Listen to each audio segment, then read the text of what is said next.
안녕하세요. 대마파파입니다.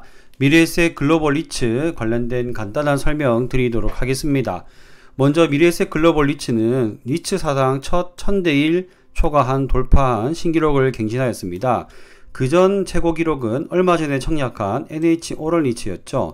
그렇다는 점은 리츠주들에 대한 기관들의 관심이 점차 늘어나고 있다는 점을 알 수가 있겠습니다.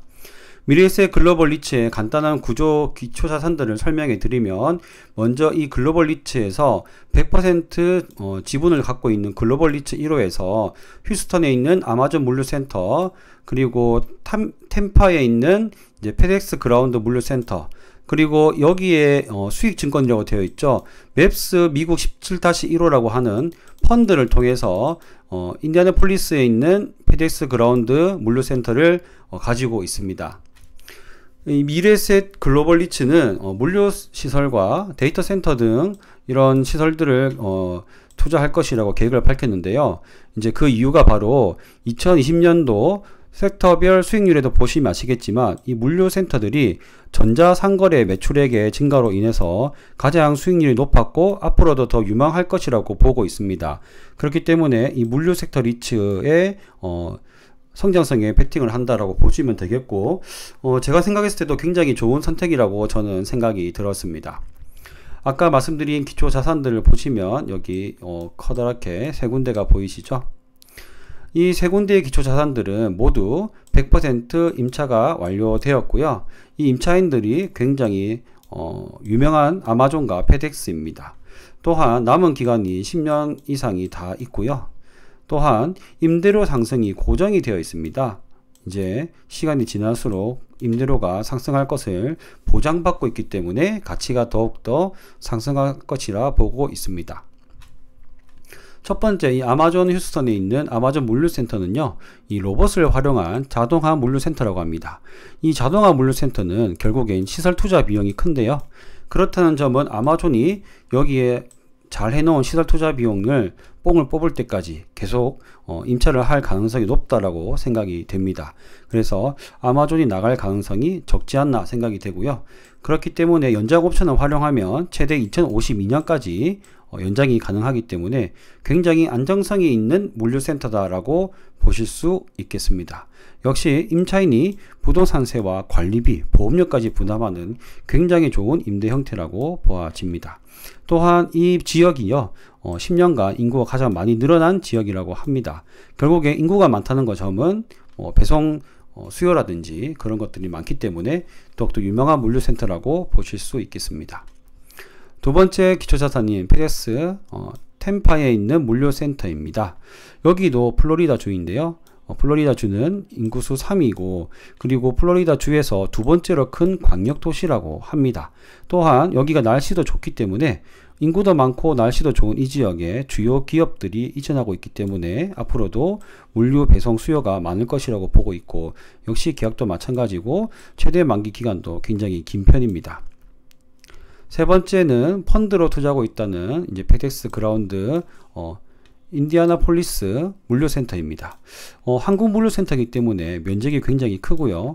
최장 30년까지 연장이 가능하고 미국의 중심부에 위치해 있다고 합니다. 그래서 24시간 내에 미국의 인구 50%가 접근이 가능하다. 즉 중심에서 이렇게 잘 뻗어 나갈 수 있는 위치다라고 생각하시면 되겠습니다.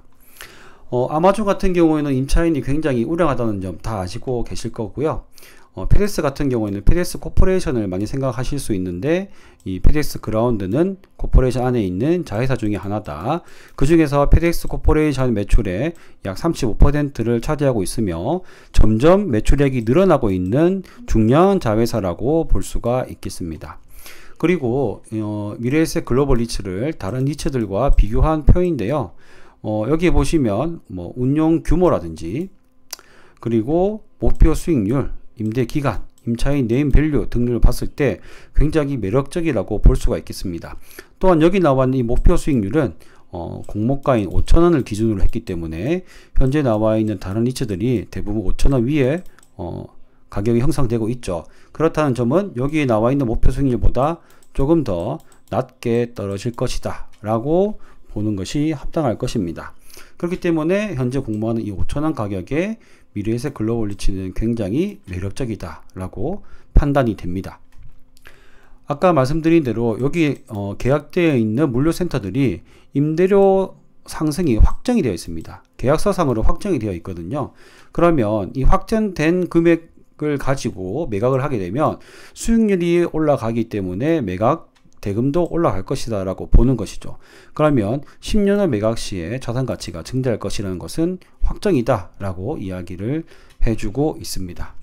성장 로드맵입니다. 그럼 여기에 보이시는 여러가지 새롭게 신규 자산 편입할 계획들인데요. 벌써 S 물류 포트폴리오라고 되어 있는데 여기를 계약 체결이 완료됐다고 합니다. 또한 다른 것들도 계약이 체결되는 대로 내년 2분기에 벌써 유상증자를 계획 중이라고 합니다. 그 적극적인 이제 투자와 신규 편입, 매각 등으로 좀 활발한 리츠 상품을 운영하는 것 같습니다. 그 IR 영상을 보시면 마지막에 Q&A 시간이 있는데요. 먼저 펀드 비중이 15% 이하라고 설명하고 있고요. 환해지를 50% 정도 계약을 맺었다고 합니다. 그래서 US 달러에 투자를 하고 있기 때문에 외부, 즉 경제 위기나 아니면 무슨 금융위기 같은 게 오면은 오히려 달러의 강세로 인해서 수익이 더 좋을 수도 있다. 그렇기 때문에 50%만 했다라고 이야기를 하는데요. 저도 여기에는 일부분 동의하는 바이긴 합니다. 또 아무리 좋은 기초자산이라고 하더라도 그것을 살 때 차입금이 이자가 많다면 수익률이 나빠질 수 있겠죠. 하지만 전체 차입금리가 2% 중반이고 5년간 고정금리를 했기 때문에 향후 금리 상승 시에도 리스크가 상당히 줄어든다고 볼 수가 있겠습니다. 고정금리입니다. 대바파파의 간단한 생각을 말씀드리면 풀청약하고 그리고 저는 ISA 계좌를 이용한 투자를 고민 중입니다.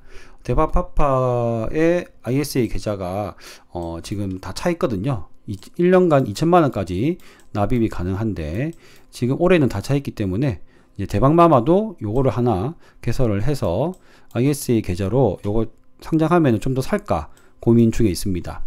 저는 예전부터 물류리츠 관심이 좀 있었거든요. 한국에 상장하게 돼서 반갑고 기쁘고요. 미국 물류센터이고 빵빵한 임차인, 장기 계약기간, 높은 배당금리 이런 것들을 봤을 때 공모를 안 할 이유가 없으며 쭉 가지고 가면서 유상증자에도 적극적으로 참여할 예정입니다. 물론 대박파파는 배당주, 리츠주를 좋아하는 개인적인 취향이 있고요. 풀청약 이후에 시세가 안 오르면 좋겠습니다. 그럼 더 살 거기 때문이죠. 그리고 또 다른 리츠와는 다르게 50% 균등 청약이 있기 때문에 뭐 풀청약 안 하시더라도 균등 청약 노려보시면 좋을 것 같습니다. 제가 지금 설명드린 대부분의 자료들은요, 이제 IR 영상을 보고 제가 만들었고요.